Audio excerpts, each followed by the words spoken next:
Prediktor terbaik atas perilaku masa depan adalah perilaku masa lalu. Bila di masa lalunya tidak peduli, jangan harap besok peduli.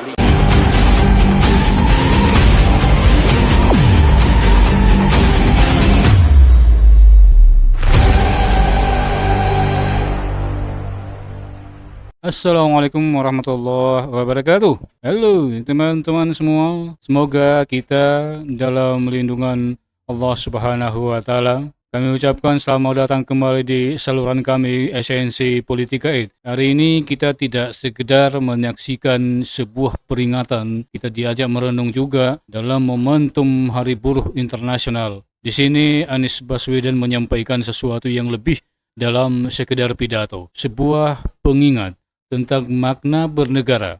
Menurut beliau, membela buruh bukan hanya soal sikap politik atau keberpihakan sesaat. Ini adalah panggilan moral, sebuah tanggung jawab untuk menjalankan amanat pertama dalam konstitusi kita, keadilan. Menghadirkan keadilan sosial bagi seluruh rakyat Indonesia.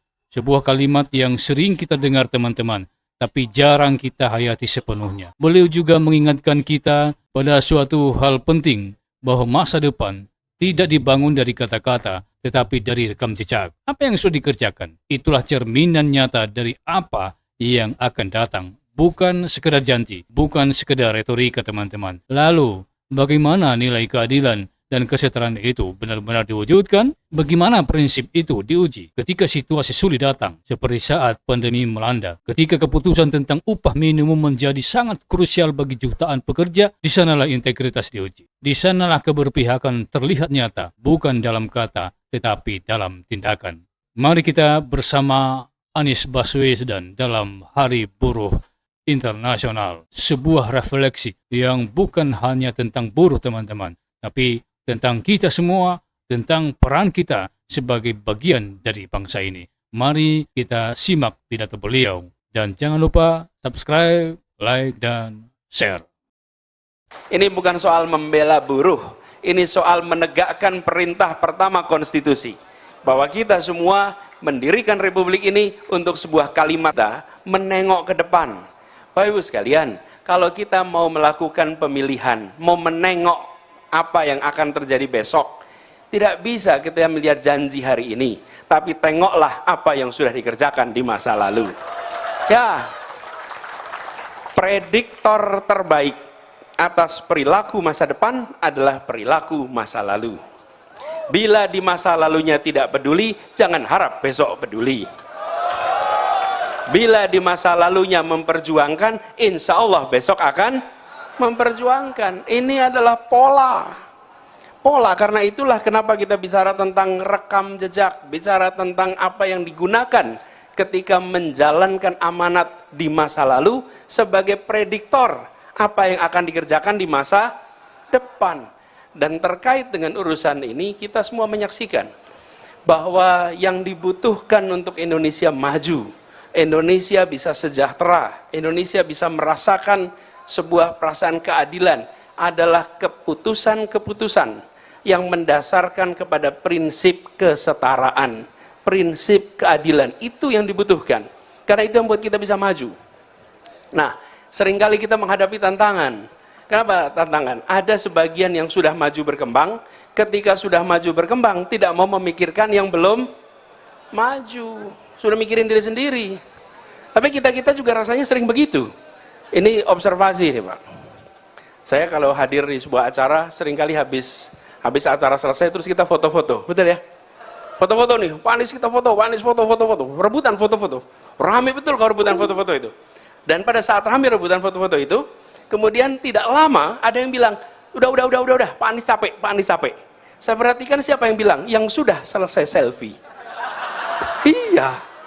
Yang bilang udah cukup, itu yang udah selesai. Yang belum ini loh, saya kapan gilirannya? Betul nggak?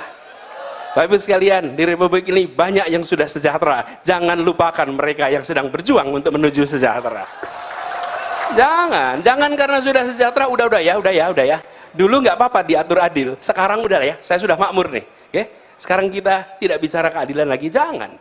Karena banyak Republik ini giliran untuk naik kelas. Itulah yang kemudian menjadi prinsip. Jadi kemarin ketika kami bertugas di Jakarta, saya cerita sedikit boleh ya? Ada kode jam, ada pada 5 menit juga, baik. Ini prinsip kesetaraan katanya, 5 menit cuma. Tapi gini, saya cerita sedikit. Kita semua yang memegang amanah selalu harus mengambil keputusan. Karena tugas pemimpin sesungguhnya adalah membuat keputusan. Itulah tugasnya. Diberikan kewenangan untuk dia mengambil keputusan. Karena itu harus kita memiliki prinsip apa yang digunakan kalau mengambil keputusan. Dasarnya apa? Dan saya sering sampaikan berkali-kali, di dalam mengambil keputusan, kami di Jakarta mencoba menggunakan 4 pegangan. Nomor 1, prinsip keadilan dan kesetaraan. Ini nomor 1. Prinsip keadilan dan kesetaraan. Nomor 2, akal sehat. Data, fakta. Ini nomor 2. Nomor 3, kepentingan umum, kepentingan bersama, kepentingan publik. Yang keempat, undang-undang, aturan, regulasi. Urutannya begitu. Kalau urutannya dibalik, Bapak Ibu sekalian, kita akan ketemu aturan undang-undang yang tidak sesuai dengan prinsip keadilan, yang tidak sesuai dengan akal sehat, yang tidak sesuai dengan kepentingan publik. Selesai, 3 yang lain hilang. Kalau urutannya diubah. Nah, kita sering menemukan situasi begitu. Saya beri contoh. Di tahun 2020, kita terhantam COVID. Kita ingat ya semua COVID. Jadi banyak perekonomian kita kontraksi mengecil. Apa yang terjadi kemudian? Kemudian diambil keputusan. Karena setiap akhir bulan Oktober selalu ada keputusan soal UMP. Kita selalu diskusi nih soal UMP. Dan seperti ceritakan tadi Pak Arief, bahwa kalau udah bicara UMP itu kita serius.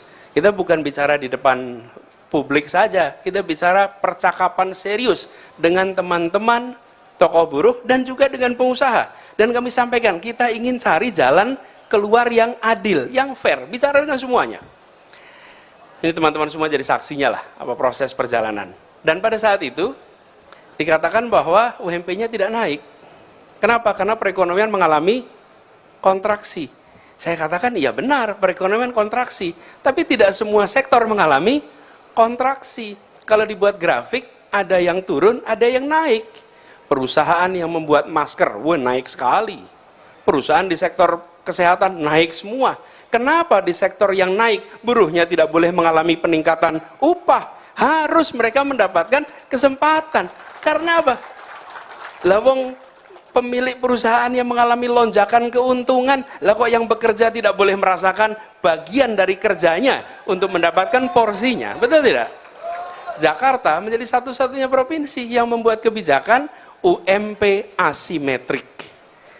Tidak sama, tergantung sektor. Sektor perhotelan, ya tentu saja tutup hotelnya. Sektor kuliner tutup. Tapi kalau sektor kesehatan, itu booming sebagai kegiatan ekonomi. Saya berikan contoh. Kalau kita menggunakan prinsipnya nomor 4 saja, maka keadilan hilang, akal sehat hilang, kepentingan publik hilang. Itu yang kita coba kerjakan di Jakarta.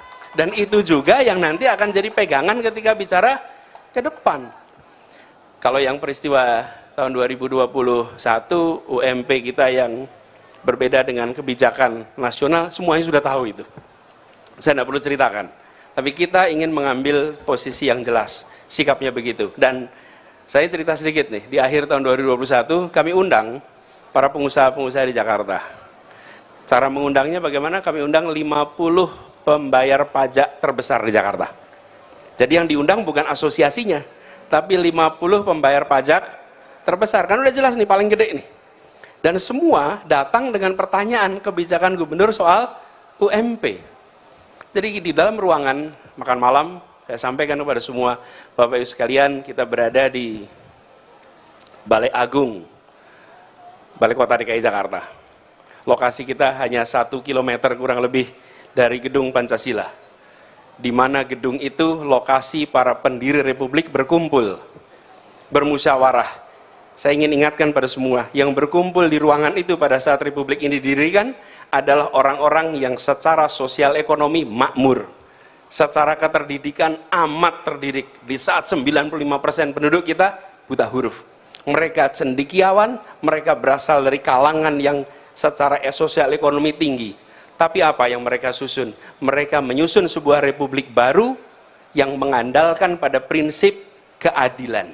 Republik ini didirikan dengan niat untuk satu, menggulung kolonialisme, yang kedua, menggelar keadilan sosial dan kesejahteraan bagi seluruh rakyat Indonesia. Kita sekarang berada 1 kilometer di tempat itu, berkumpul di sini. Yang ada di ruangan ini, semuanya adalah orang-orang yang sudah merasakan manfaat kemerdekaan. Yuk kita tengok 50 tahun yang lalu kita berada di mana, 40 tahun yang lalu kita berada di mana, rumahnya seperti apa, kendaraannya seperti apa, bisa nggak nyekolahin anak di mana-mana. 50 tahun lalu, 40 tahun lalu, kita semua yang di ruangan ini bukan siapa-siapa. Republik ini telah memberikan kepada kita semua yang berada di ruangan ini kesempatan untuk merasakan kesejahteraan. Sekarang saatnya kita dalam situasi begini mengambil sikap, bukan sekedar mengikuti peraturan, mengambil sikap. Apakah saya mau ambil tanggung jawab sebagai bagian yang ikut melunasi janji kemerdekaan, atau saya hanya menjadi bagian yang egois memikirkan diri kita sendiri? Pertanyaan itu harus dijawab oleh kita semua, karena kita berada di tempat ini sebagai ambil tanggung jawab. Dan itu unik, di ujung malah semuanya memahami, menyetujui. Ini semua saya ingin sampaikan, bahwa kita bukan hanya berdebat regulasi. Mari kita tengok, kita sebenarnya mulai dari sebuah niat baik, bersama-sama meraih sebuah negara, sebuah masyarakat yang merasakan keadilan yang setara. Itulah kemudian suasananya berubah. Dari semula mempertanyakan soal keputusan UMP, lalu bicara tentang, ya Pak, kalau begitu kita jalani sama-sama. Sayangnya asosiasi mereka secara formal tetap memproses secara hukum, tapi 50 pengusaha terbesar mereka bisa lebih maklum. Kenapa? Karena kita bicara tentang asal muasal kita dulu di mana, sekarang kita mau jalan sama-sama. Yuk kita ambil tanggung jawab. Jadi pesan kita di dalam peringatan Hari Buruh ini bukan soal semata-mata membela buruh, membela ojol, tapi ini soal memastikan keadilan itu hadir kepada semuanya. Itu yang penting kita garis bawahi. Dan ke depan insya Allah kita akan sama-sama jalani ini. Jadi tadi sempat pesankan oleh Pak Presiden bahwa kita menginginkan sebuah ekosistem yang sehat. Kalau adil, semua akan punya kesempatan tumbuh. Dalam jangka pendek, koreksi kepada sebuah sistem untuk adil pasti menimbulkan suasana tidak nyaman dalam jangka pendek. Karena yang biasanya mendapatkan berlebih, kemudian mengalami pengurangan. Yang kemarin dapatnya kurang, mendapatkan peningkatan. Dalam jangka pendek ada kontraksi.